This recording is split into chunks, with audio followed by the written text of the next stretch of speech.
Okay. Right. We've been invited to create an immersive online experience about a 1960s prison without bars experiment on Pulau Senang. A rehabilitative project in which prisoners were detained on an island 30 kilometers away from Singapore. 3 years after it opened, a riot broke out. The penal settlement was destroyed and people were killed. Tragic.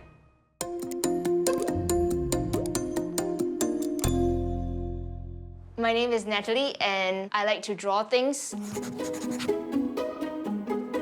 I'm interested in narratives and storytelling in general. So one of the ways I try to work in this interest is with comics.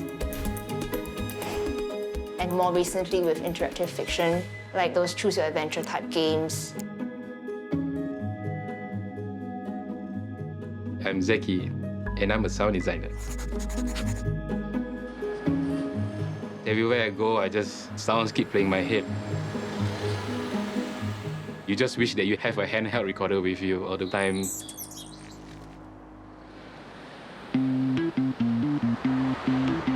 Maybe I will record myself, my voice, then I will do some.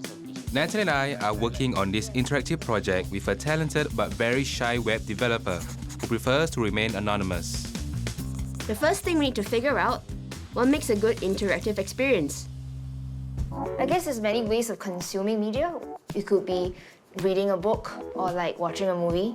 But I also think that it could be pushed a little bit more.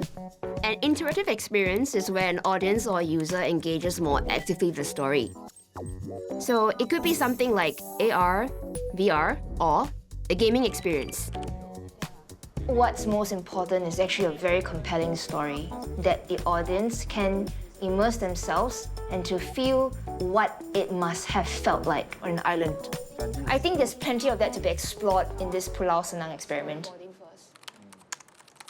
To develop an immersive experience, the first thing we need to find out is what exactly happened on the island. In 1960, Singapore established a prison without bars experiment on Pulau Senang.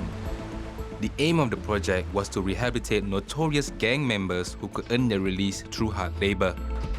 But for some reason, 3 years after it opened, the prisoners snapped. During a mass riot, they murdered several wardens and destroyed the entire penal settlement in under 40 minutes. How could something like this happen? I think something went wrong with the experiment. It's a prison without bars, and then something explosive happened. Maybe some of the inmates were unhappy with the treatment they received. It was functional for 3 years though. So was it one incident that happened? Was there a few things that happened? This question of what went wrong on Pulau Senang could be the framework that we build our interactive experience on. So maybe we could make this into like an interactive storytelling. So we could take your visuals and your sound to tell stories from different points of view. So someone can play as a warden or prisoner. Yeah, that would be a great idea. Ah, yes. I think that would give a very immersive experience of what it was like. For example, to be a warden or an inmate. So, is there anybody still alive that we can interview and see from the perspective of what happened back then? I think we may have somebody that we can ask.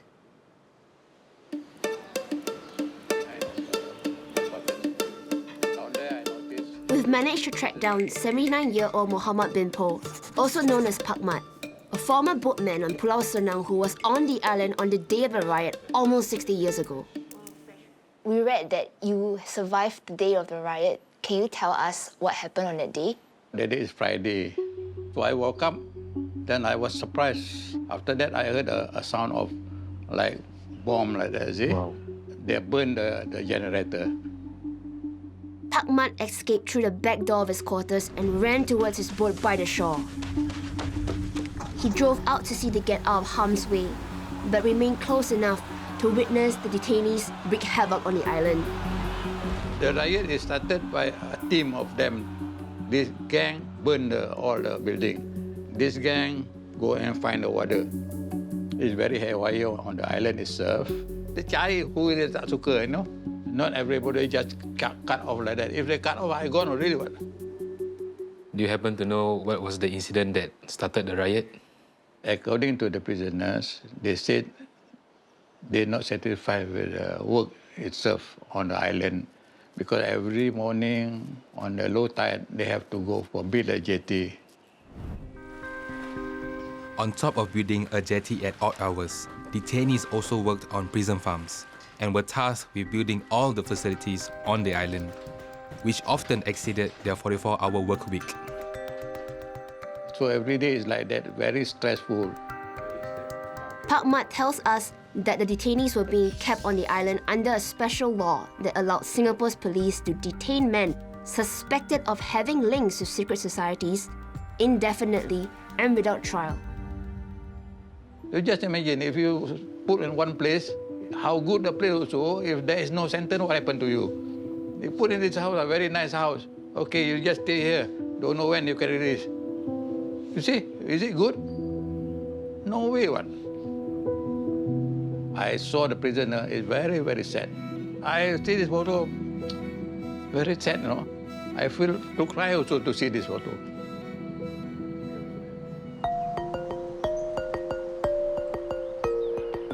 Actually, meeting Pak Mat was a super eye-opening experience. First, we have somebody who can recount to us what he actually went through to survive the riot. And number two, this is somebody who actually knows the prisoners and spoke to them. And now we have a better idea of what the prisoners were like and how were they feeling. Yeah, looking at him, looking at the photos, it actually shows the kind of emotion that we actually wanted to capture to actually bring this to the interactive experience. Our chat with Pak Mat has inspired me to get straight to sketching the first drafts. Although the detainees were hardened criminals, they also seem to have led a tough life on the island. And I want that hardship to reflect in these scenes, to hint at the discontentment that was brewing on Pulau Senang. The kinds of things that I'm interested in drawing primarily are like in a very mundane space, but just having something a little bit off about it. So it will come across as a little bit uncanny or unsettling. I would tend to think of my work as more as like mood pieces. I try to bring out all those emotions that the character is feeling, whether it's suffocation, or it's abandonment, or it's neglect. I think those are very raw emotions to explore, and I particularly like doing that. The story of Pulau Senang has all these elements in it. But how will we allow users to fully immerse themselves in the experience?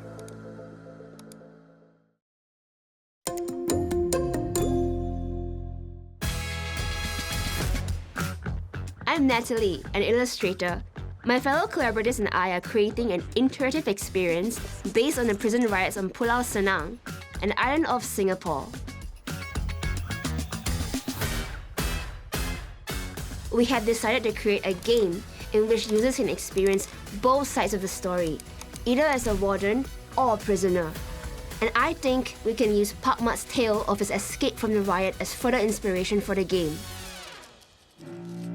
Specifically, when the riot happened, do you think that it would be interesting to have the player to chart their escape as a prisoner? Yeah, so actually the users can have options Yes. and to decide like their route. Yes. And they can choose either to do A or do B or do C, right? Yes, to choose to run to a safe place or to hide somewhere. It will be another level of immersion, I guess.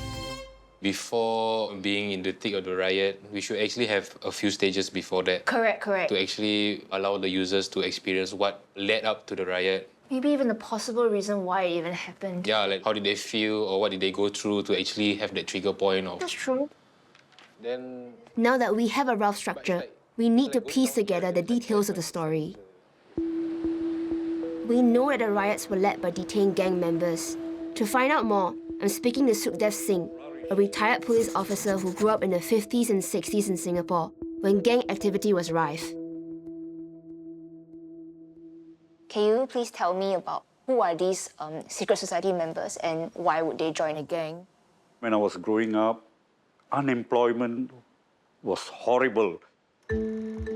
We had to struggle to earn some money back in those days.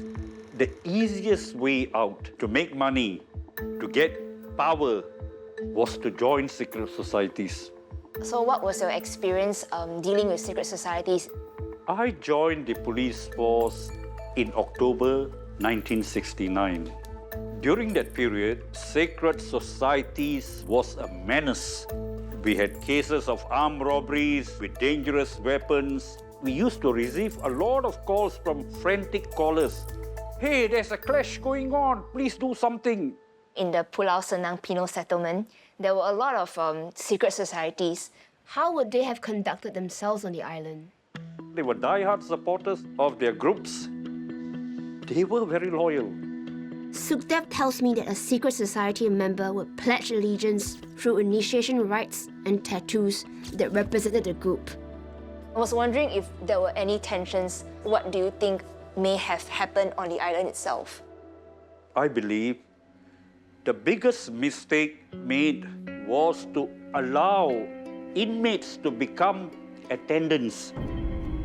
I'm surprised to learn that as part of the rehabilitation program, ex-detainees could come back and work on the island as wardens, which means some of the prison officials were in fact former gang members themselves.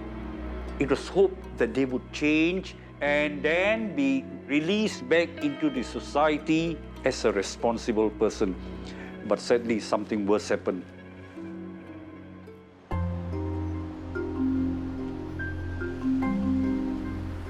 I think we've managed to find out some of the red flags that were present when the penal settlement was in operation. So I hope that we can work that into our interactive experience. I'm almost done with my illustrations for the first stage of our experience. This is where users will explore what it was like to live and work on the island's open-air prison. For me, stage one is to specifically set the mood and the tone of the story. And on the island, people get to see the sense of space that they inhabited in, the kind of landscape they were at. The most interesting thing about Pulau Senang, the very premise is that it promises hope and reform for its inmates. But in the end, still things went wrong, and it was still a failed experiment. It is my hope that with my visuals that we could inject that sort of sense of foreshadowing so it could lead on to the inciting incident of the riot. So the color palette I've chosen is mostly grey out and muted colors. It does feel almost bleak, actually. Okay, so this is what I worked on so far. I'm excited to catch up with my collaborator Zeki to hear about the inspiration he's found to design the sound for the game. Actually, I found a footage. It's called Island of Hope. It's a documentary about the prison on Pulau Senang. Looking at the film, most of the soundtracks are quite hopeful and positive with all the orchestration. It was obviously produced back then, in the 60s. So I'm very interested in finding out more about this film. So I'm going to actually find someone to share with me about what actually happened back then. Hopefully, it will allow me to gain some inspiration for the sound design of the interactive experience.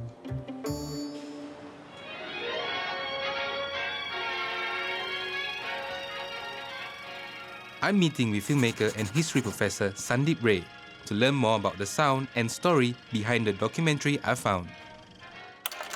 This, then, is the experiment, the opportunities given to work for their own reformation, redemption, and salvation. When I first learned about the riot, I was surprised to see that Pulau Senang was on its road to be a successful experiment. Looking at the film, it looks to be quite positive. Obviously, when you watch the film, it's a very classic propagandistic type of film. They start work from scratch, just like pioneers. It's better than being shut up in prison anyway. Nobody beams all the time, and nobody cuts down a tree with a smile on their face. And then nobody runs into the water like a pack of school children. Having said that, there are some truths to what this film shows us. The film is called The Island of Hope, but you wouldn't be remiss to say that maybe the island that we're referring to is actually Singapore as well, because Singapore is the island of hope at this time, and they have this mission, which is to get rid the streets of these gangs. They got a lot of kudos for having pulled this thing off at the time. How successful was Pulau Senang? I mean, do we have any examples of that? We know that eventually it wasn't a success, but at this stage where the film is shot, apparently the early stages was working quite well. They really did build a first-class, livable, habitable area. Pulau Senang's detainees built the entire settlement from scratch. From their dormitories to plantations and even the roads and pathways that would sustain a population of 400. Over its 3-year run, up to 200 detainees were released from the program, with a very low reoffending rate. So the project was at least partially successful. And one of the most intriguing aspects of this experimental reform process for me is this. At night, their own band. Not up to the Singapore 6 yet, perhaps, but a triumph for Pulau Senang. You don't really see this in other prisons. Why were the detainees given this kind of freedom? So from what we know, the experiment was sort of two-pronged. One was hard labor, and the other part was sort of an educational, cultural dimension to it. Some of the projects on Senang included a library, a school, and even a cinema. Places where prisoners could pick up both the hard and soft skills to eventually reintegrate into society. They were even encouraged to use their talents to perform for charity drives. So Sandeep, what kind of music was being played back then? It's sort of in that Kronchong style of music. Very popular at the time. People liked it. It was modern, it was an Asian flavor, and it was very well recognized. I think anyone would be surprised that that sort of emotive performance could come out of a gang of secret society people. And I think the idea behind it was they would sort of feel a positive connection with the society that you may have had a very negative, different relationship with all your life. And so he goes in gratitude for being given back his dignity as a man.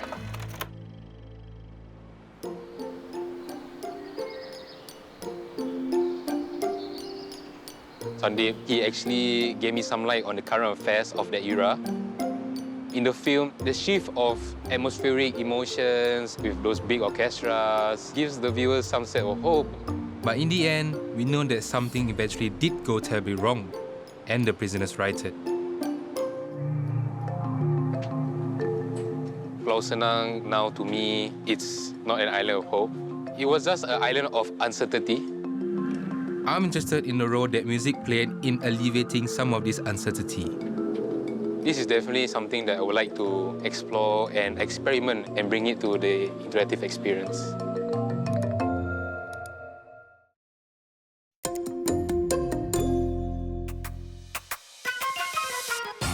I'm Zeki, a sound designer. I've been tasked to create an interactive experience based on the Pulau Senang penal settlement with 2 other collaborators. We've come up with a choose-your-own-adventure online game. Wow, it looks great, man. So they can decide to click here or here. I'm composing the final audio elements for the experience. For stage 1, I'm creating ambient heavy tracks coupled with somber foreboding drones. This is to recreate the sense of unease on the island. I learned how to make sound from my dad. Growing up, I had a huge influence from my father, who is also a sound designer. Having mixers or having speakers around the house does play a huge part in me questioning like, how does one create a sound. Many people just think that, oh, you just need to plug in, record, and play, and that's it. But there's a whole production of it.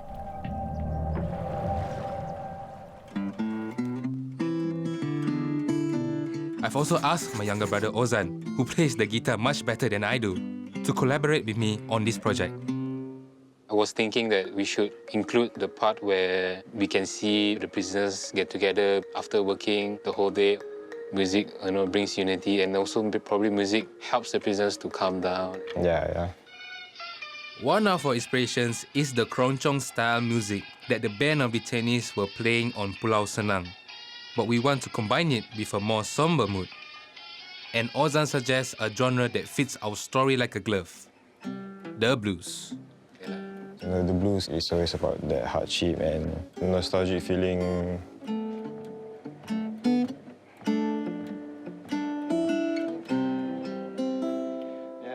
But we also want to foreshadow the riot that would take place and its sad ending.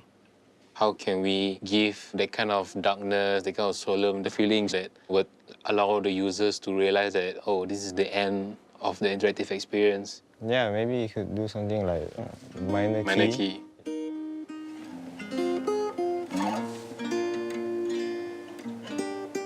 Yeah, the minor key gives that kind of feel.